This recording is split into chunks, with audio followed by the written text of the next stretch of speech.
Welcome to the Weigh In Podcast, your prescription for a healthier life, where wellness is more than just a number on a scale. We'll dive deep into not just weight loss, but the medical, emotional, and lifestyle aspects of well-being.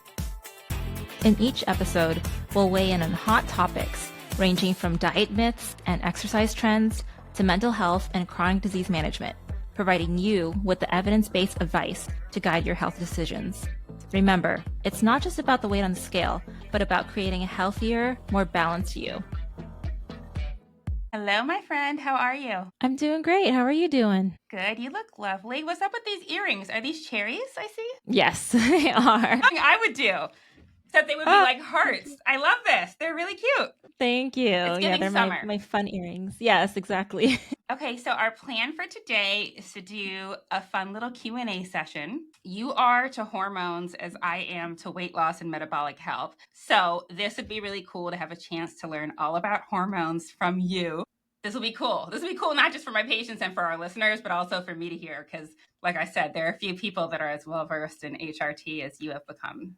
Yeah, you ready? Thoughts? Yeah. No, I'm excited because I know we've been hinting at this for a while, and I just want to do a 101 of HRT before we kind of get more into deeper topics. So this is just a intro and just a preface. Like a lot of my information is from World Link, and I have taken quite a number of different hormone trainings. And so I'm not just being biased with just one source, and I think that's really important to know when you're doing HRT because there's going to be a lot of different research out there that can prove anything any other way. But I do want to just break into that mold of which research is appropriate and why do we do what we do.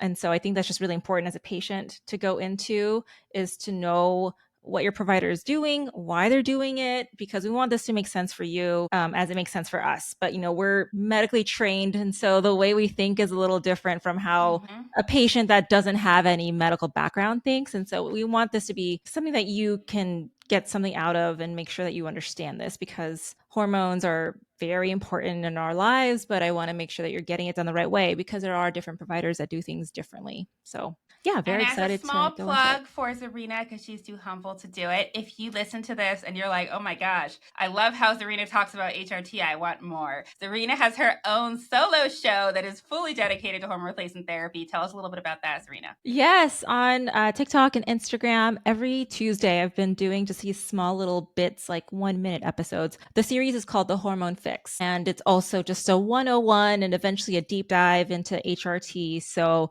I already have my first episode out this week. And again, it's on TikTok. My handle is the A-List Clinic on both TikTok and Instagram. So if you are just wanting to get into it and not wanting to spend like a whole hour or something, it's just these 1-minute bits. If you ain't trying to do WorldLink. Yeah. If you have ADHD or something, it's totally perfect for you.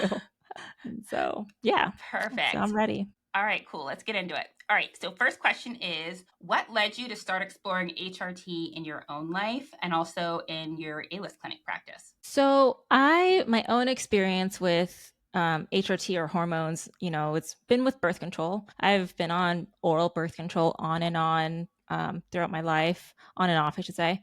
And I never had any bad side effects, luckily. Like I know people say they have mood swings and crazy weight gain. My personal experience has just been that it was fine. Like I did notice some minor weight gain, but otherwise it wasn't crazy for me. I was mainly taking it for preventing pregnancy, of course. I didn't have any other issues like PCOS or anything else that needed it. Like my periods aren't crazy, thank goodness. Like without birth control, even prior, my periods would be usually like 3 or 4 days or so. And it was pretty medium. I wouldn't have any heavy cramps or anything like that. And I know other people take birth control for those reasons. Just me personally, I just wanted to try to see what it was like without it. I had been seeing people using the Aura Ring, which I currently have, and I think Katie has one too. And they were using the Aura Ring with natural cycles. And so originally I was just using natural cycles on its own because you can use a thermometer to measure your temperature, but it had to be like the right conditions. You had to wake up usually at the same time every day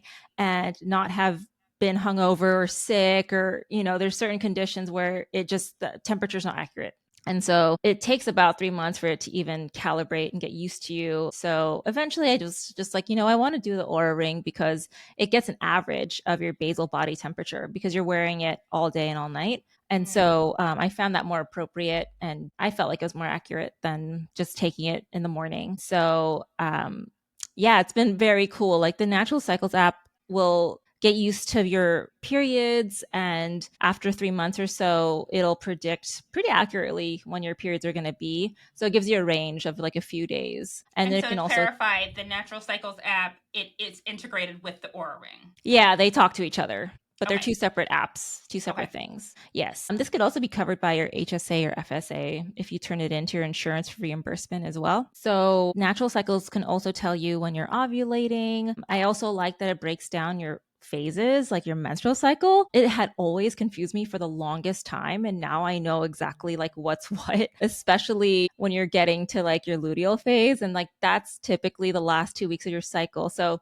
I'll rewind and start from the beginning. So usually for your menstrual cycle, like when you first have your period, that's actually like the first day of your cycle. And then after your period, you go into like what's called the follicular phase, and that's where your estrogen's the highest, and you feel amazing. Like you can do a lot of heavy workouts. You can do a lot of. You're very creative. You have so much energy. You can probably go out all night and then come back to work and you're fine. Your mood is great. You're just generally you're doing well. And then you go into your ovulatory phase. That's where the egg is coming out. And then after that, you go into your luteal phase. And that's when your progesterone is, if you were pregnant, this is to help prepare you for a pregnancy. It's helping you with your fertility, helping your uterus and all that. And so that's your luteal phase. And this is usually the time where you start to kind of slack off, like mentally and emotionally.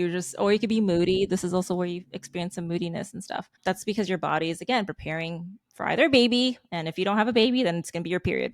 So, and this is also where you tend to have cravings, like especially really bad cravings, because again, you're preparing for your period. So if you tend to have PMS or PMDD, this area is usually like really terrible. And then you go back into your period and then it starts all over again. So the Natural Cycles app, how it helps me prevent pregnancy is you have your red days and your green days. Red days is when you shouldn't have any intercourse, so you should use protection. Green days is when you're like all good, because you can't get pregnant like every single day of your cycle. So that's why they say like the 5 days during the ovulation, because sperm can last in your system for like 5 days, So it was Although, really ladies, fascinating.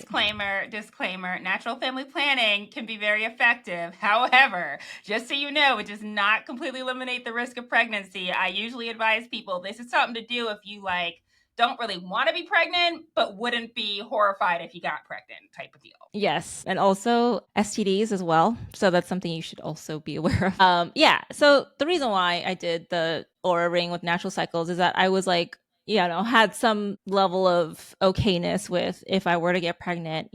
That's the conversation you need to have with you and your partner. Thank you for clarifying, Katie. I'm Anyway, it's seeing been no about more kids, so I had to point it out for those of us who right, exactly. Yeah. So I've been doing this for about a year now, and haven't had any problems, haven't had a baby. And overall, like how I feel, I really like just not being on the medication on oral birth control, because I also felt like I could, like when I looked back at the old podcast when I was on birth control, like I was like a little puffy and stuff. And so it's really funny just to look back at that and see I don't feel that like puffiness anymore. So it's been great for me. And if that's something you want to try, then I think people should do it. Aside from that, I mean, there's also some side effects from oral birth control. You can have a risk of stroke, heart attacks, blood clots, etc., especially if you're a smoker or if you just tend to like live a sedentary lifestyle. So that was just something that I didn't really want to deal with. And so answering your second question, how did it translate into my practice, was that if there's other conditions that we could treat without synthetics, then how can I make an impact? I felt like the way we both started was with weight loss, and especially with the GLP-1s. I mean, it's basically we have GLP-1 hormones in our body. And so that's exactly what the Wegovy, Ozempic, semaglutide, tirzepatide, that's what they all do. It's basically mimicking those gut hormones in our body. And so I felt like using GLP-1s is a great starting off point if you wanted to explore HRT, because I think it is a form of HRT. Like it is a hormone. And how I got started, I basically took this pellet course out in Texas. And they were very great. That's how I got into this whole spiral of HRT. And then I ended up taking a bunch of other classes, reading a lot of books. Again, I really love WorldLink. I think it is a great resource for those providers who want to get into HRT, but you're scared and you just don't know where to start. Like Neil Rousier breaks it down for you. It's a really great investment. Personally, he's done this for over 25 years. He's like the leader of HRT, I would say. And I've also read some books. Estrogen Matters is also a great book by Avram Blooming. He's a doctor. I think he was based out in Cedars-Sinai. His wife got breast cancer, and she was on the tamoxifen and the AI inhibitors and aromatase inhibitors, I should say. And she felt nearly suicidal. She was done with all the treatments. She felt like crap. And she told her husband this. And then he finally was like, well, oh crap. Like, I can't. No way. Like, I need to figure out what to do with this. And so he did his own research and wrote this book, and it's amazing. And to clarify, Estrogen Matters is kind of a book that's like for the people, right? So WorldLink is like for medical providers. For those of you that are not providers, I don't know that it would be useful for you, but Estrogen Matters is like grab it off of Amazon. Anybody can read it and get a lot out of it, just to clarify, right? Yeah, he can go a little bit medical, but like it's still, I think, like he uses really good lay terms. He's very easy to understand. So I think, yeah, it's appropriate for anybody. Love that. And just to go rewind back a little bit, just one quick question I had for you was you were going through the cycles when you were talking about the Aura Ring. And do you mind just clarifying for people very quickly? A lot of women are getting their labs done for hormones and they get those lab panels back. What is like when they're getting like their LH levels back and they're getting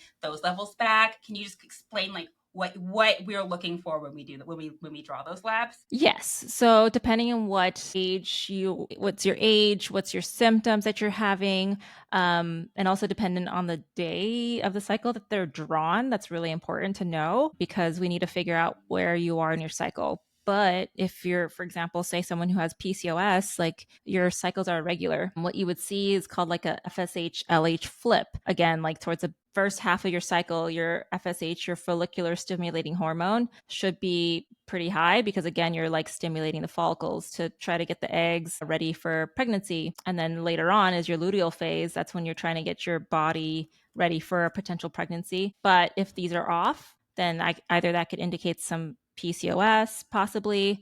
And then if you're also menopausal, your FSH levels would be very low because it's just not where your ovaries aren't doing anything anymore. So it's really important to have a good provider that can understand these labs and know where you're at exactly and correlate them with the symptoms. Because, for example, for perimenopause, like you shouldn't be receiving estrogen. It's not really until you get a full year of no periods and then your FSH level is low. But a lot of providers can get confused because perimenopause looks a lot like menopause. It's all the same symptoms. So that's what the FSH and LH labs are about. Well, thank you for that clarification. All right, let's see here because I got more questions. Okay, was there a moment when you realized HRT was underrated or misunderstood? Yeah, I had to do some deep self-examining within myself because I don't know if this is true for you when you went to school, but when I went to school for NP, like I was taught hormones are terrible or bad. So I already had that bias in my head that I would see all these other providers doing HRT and I'm like,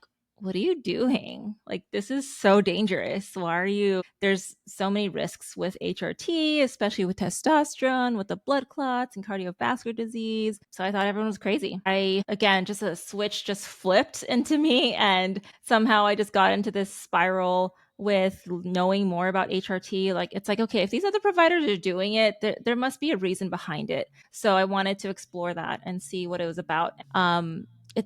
There's just a stigma in general, like even with patients that I talk to currently, a lot of education needs to happen because they also think the HRT is bad, that it'll cause cancer, it'll cause all these bad things. And I totally get it. Like we will go into this later, but there was a study done about in 2002 called the Women's Health Initiative, and it's completely just made HRT look like the bad guy, which is sad. Like so many people are being undertreated. And they're not using hormones because of this study. And so I think HRT is superly misunderstood. I think that people tend to just jump to conclusions when it comes to HRT because they think that, oh, I heard a bad thing about, like, say, for example, Provera. I heard a bad thing about that. So they think that all hormones are bad.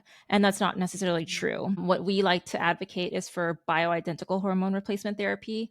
And these are found through compounding pharmacies because they actually are the most chemically closest to what we make in our bodies versus the synthetic hormones. Like, it could say that it has estrogen in it, but like there could be a lot of other additives as well. And it also depends on the type of estrogen that you're getting. Estradiol has been proven to have a lot of good effects on the body versus just, estriol or estrone. There's so many different types of estrogens out there, but estradiol is the one that's actually super good for us, for men and women. Tell me in terms of how your perspective shifted. So, like, how did your perspective shift once you actually learned the science behind the hormones? Well, I started looking around and just thinking, like, I think we're all hormonally deprived in a sense, because can you imagine, everyone complains about how tired they are and how they want to lose weight because they've gained so much weight after 30 or after a certain point in their 20s. And I think that they can examine probably their thyroid, they could examine their testosterone, and I know there's some lifestyle changes as well. Obviously, I mean, you probably got married, had kids, you're working a lot. But if we optimize our sleep, if we do better with our food, with our eating habits, that's one part of the puzzle. But I think if you actually do it also chemically, can you imagine like how much better you could feel on top of that? Like, especially if you're having PCOS or low testosterone, like, yeah, there's foods that can help support it. But like, we're in the hospital and you have low potassium, you have low magnesium. What do they give you? They give you potassium, Right. they give you magnesium. So that's just how I see it too. No, that makes total sense. I actually completely agree with you. What is the biggest myth you wish that people would stop believing about HRT? Yes, I'm going to go into this pretty in depth.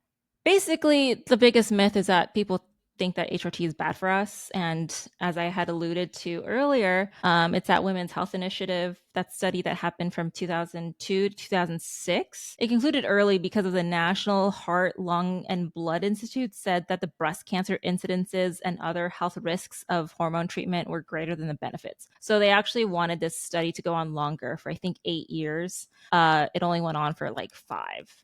So this was a pretty big study. It was randomized. They had about like, I want to say 160,000 women in this initiative. And they wanted to compare the risks and benefits of HRT versus not being on HRT with coronary heart disease. Now, I will say the hormones that they were using were synthetic estrogen and synthetic progestin. So the control group were women that had not been on HRT. But the flaw is that these women had been on HRT, but they stopped. But that's not something that they say in the study. They just say that they're not using it, that they weren't on it, not that they had done it in the past and stopped. And so there was just a lot of flaws with this study. So this is where everyone concluded, especially Dr. Joanne Manson, who had performed this. She's on her soapbox saying, like, we need to stop all hormones. It is causing blood clots. It is causing breast cancer.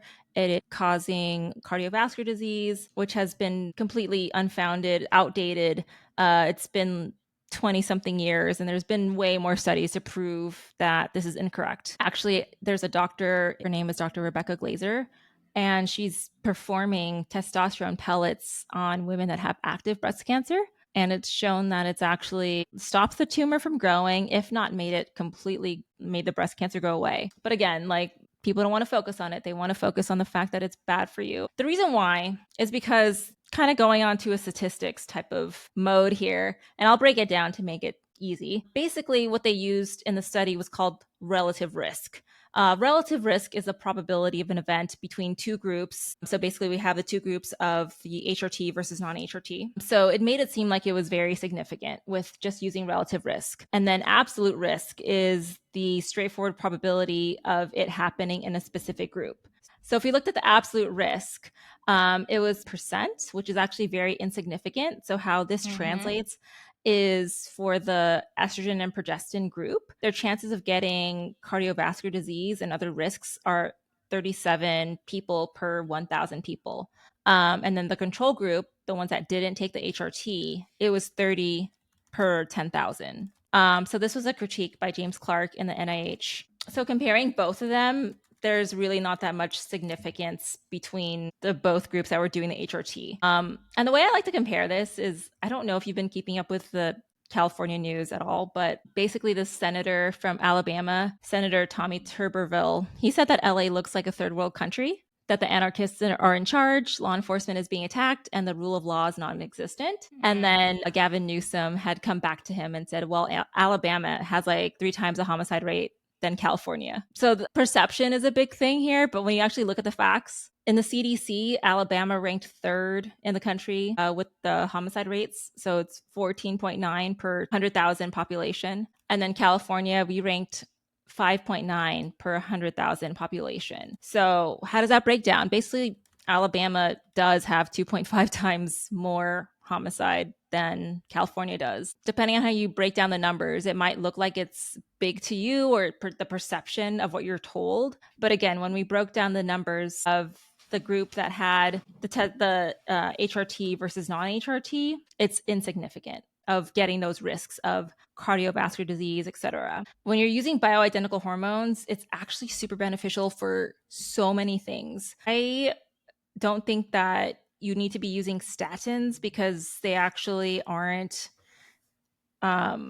they actually don't reduce your coronary artery calcification. That's what's measured in your blood vessels to see if you have a high risk of getting a clot or a stroke or blockage, because estrogen and testosterone actually help with that. Same with your bone mass as well. Like having estrogen and testosterone is actually really good for your bone mass and also helps decrease visceral fat. If you decrease visceral fat, like that's the main target to like help reduce everything else. Insulin resistance. Yep. Cardiovascular disease, blood clots, stroke, etc. So that's really the main thing. But yet in traditional medicine, we're using a bunch of other things like biphosphonates and again, statins and etc. They just don't want to use the hormones because who knows? I mean, really, a lot of it is because they can't patent hormones. And so there's really no financial gain for the pharmaceutical company to get by trying to promote hormones. They would rather use these synthetic drugs because it makes more money for them, even though it doesn't really help as much as HRT. Yeah, and just to pause and rewind to what you said before so that we can make sure everybody's still with us. So what Czarina is referring to is this study that happened back in, I think it was 2002. Basically, this study made everybody scared of HRT. And the biggest thing you should know about this study is that it used synthetic hormones. It didn't use bioidentical hormones, which is what we're using today. And on top of that, the risks that they found were really tiny and insignificant anyway. Yet this study ended up being like a media frenzy. It ended up making everybody scared of HRT. And as a result, it almost has gone down in history as sort of being this like catalyst of misinformation. When we're taught about HRT as medical providers, they always reference this study. Like it's always like the misinformation started here. So that's why Czarina's bring it up, is because a lot of the misinformation that so many of us have, I mean, even I had these biases going into it, come from this study. You know what I mean? It's really actually really interesting how in many ways media sometimes takes results and like really twists them. And these sort of like these pieces of information that are actually invalid are still being held true by so many people, but it's wrong. Yeah, exactly. So that's why, like I said in the beginning, like you really do need to do your own research, because don't just listen to me and what I say. Like I did my own work, and I think it's important that you do too, again, to just make sure that you're getting the right treatment and that you know what you're going into. If you go to your doctor with this and be like, I want to get my hormones checked, they're going to think that you're crazy because they weren't taught this in school. Again, what they learn in school is that hormones are bad, and that's it. And from a primary, and I totally agree that many of them are going to look at you like you're crazy. But the other piece here is we all know that primary care is like super, super busy. And at the end of the day, their focus, as it should be, is to help you if they think that you are sick. right? And so even though when your hormones are totally messed up, you certainly feel awful, right? It doesn't carry the same weight to them that maybe the person that's coming in with, I don't know, some like chronic wound. Right? And so for that reason, when they're triaging what they think is significant or important for them to prioritize in your primary care visit, unfortunately, lab interpretation and hormone labs kind of goes on the back burner. And for those providers that are in that situation, I don't think that it's a bad thing necessarily. I think that the sort of solution is to find a hormone therapy provider who can kind of give you that attention. Because like I said, it's twofold. It's providers who, yes, don't believe in any of this, but there's also providers who just simply do not have the time. Right. And if you're seeing a provider that works in insurance, typically they're seeing 20 to 30 patients a day. Visits should be about an hour, but they only get 15 minutes. So unfortunately, they have to cram everything. All they focus on is really your blood pressure, your hemoglobin A1C, your blood sugar over the past 3 months. That's really kind of their primary focus, unfortunately. So they just do not have the time or the education to really know about what hormones are. They might refer you to some specialists, but you would be surprised. Like you would think an OBGYN would know about this, but they do not. So if that was another thing that you were thinking of, oh, let me go to OBGYN or let me go to a urologist, some of these providers also do not have the adequate training for hormones. So that's just Yes, something and to we're be aware of. saying keyword some. She's not saying all. Yes. There's definitely some very woke primary care providers and some very woke urologists, some very woke OBGYNs. She just referenced saying what the unfortunate norm is right now. Yeah, yeah. So if just on a side note, if you are looking for somebody that can do this, then usually you want to go to someone that has a private practice. They have more time for you. They have done the research, they've done the education. So that would be my advice. Well said. All right, next question. We kind of like referenced this before a little bit, but it would be great if you could clarify for people. What's the difference between bioidentical and synthetic hormones, and why should people care? Yes. So bioidentical hormones, they replicate the exact molecular structure of naturally produced hormones. They are derived from plants, sometimes even yams, from what I've read. They do not have the associated risks such as the synthetic hormones like Provera. And again, they are very, very chemically similar to our hormones that we produce in our body without the additives that are included with synthetic hormones. And the closest example that I can give is probably the semaglutide and the tirzepatide.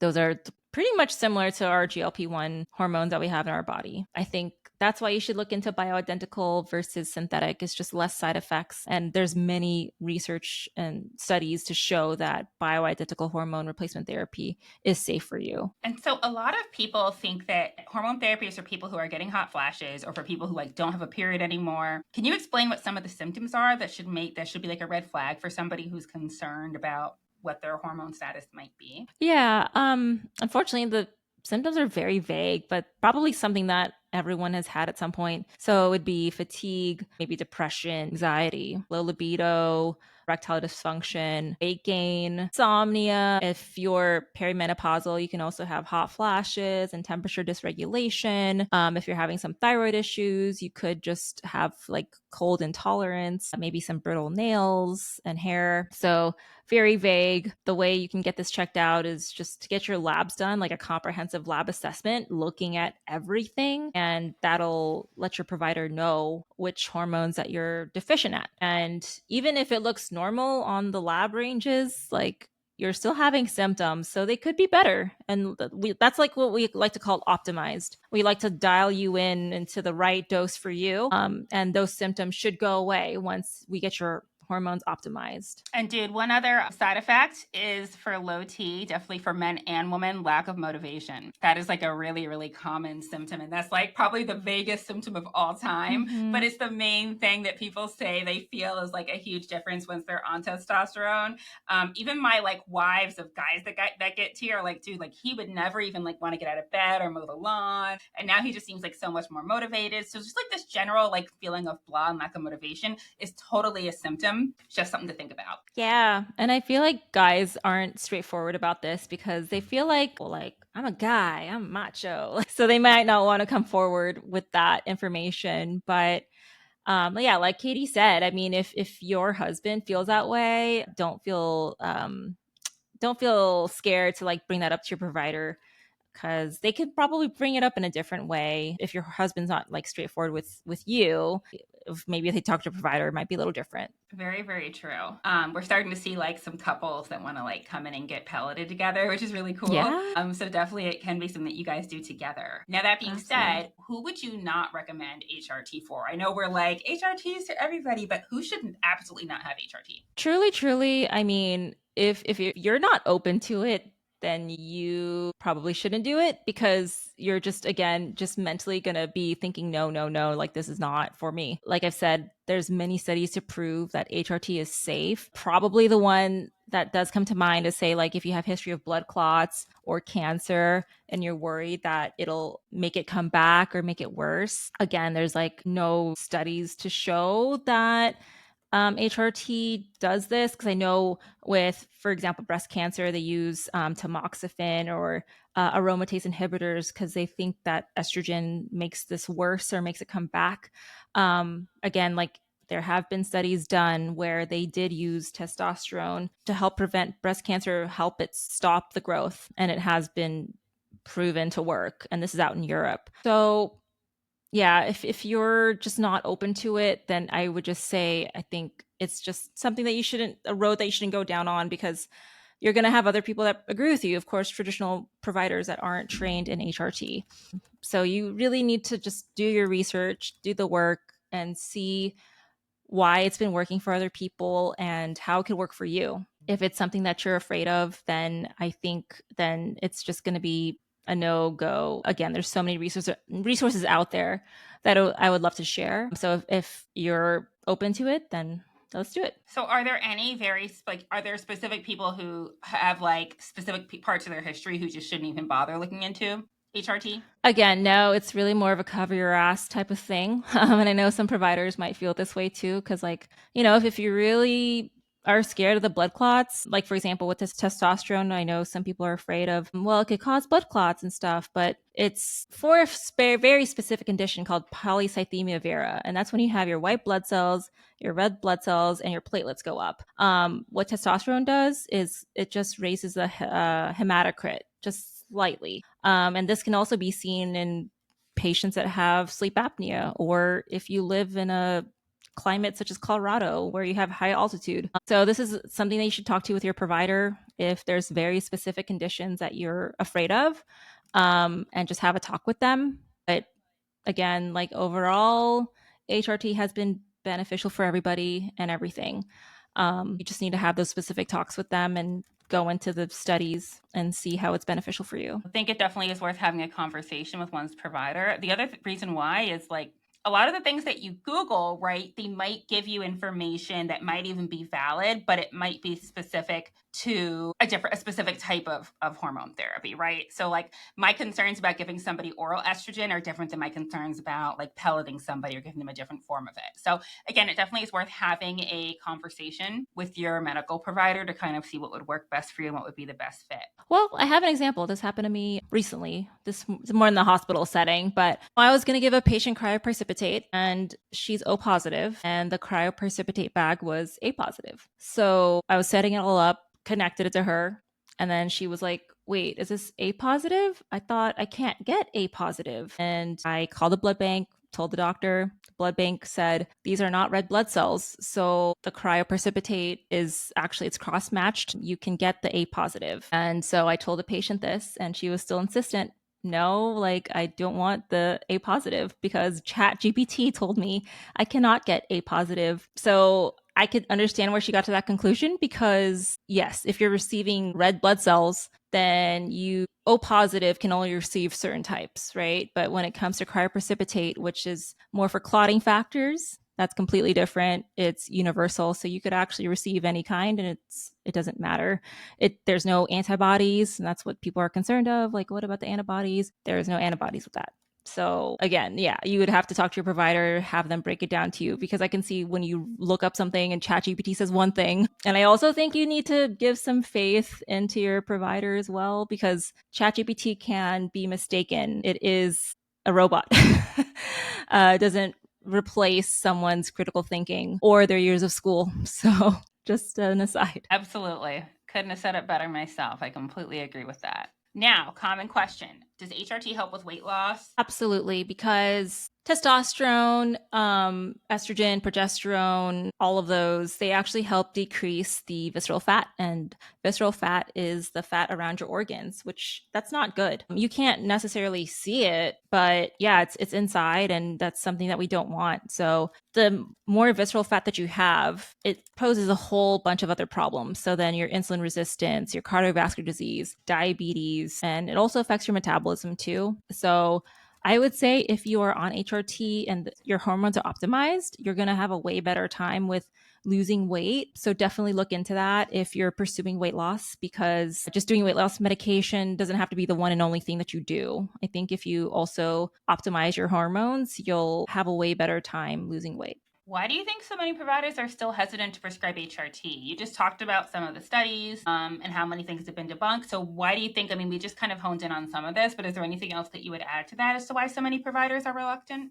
The reason why providers are scared is just they just don't have the adequate knowledge of what HRT is. And they go back to what they've learned or what they haven't learned from school, which was that hormones are bad. And they probably have a good amount of pressure from their colleagues that are just, giving them pushback like, why are you even considering hormones at all? So that's also why providers just are scared of it. Even though the study's been debunked, it takes time for practice to actually happen. So I think it should be taught in schools. It should be taught like in courses, but unfortunately, we kind of have to do our own research and find out ourselves. What are your thoughts on starting HRT after age 60? Dude, this question is from my mom. My mom's always like, I'm too old for HRT. So is that true? Yay or nay? It's never too late to start.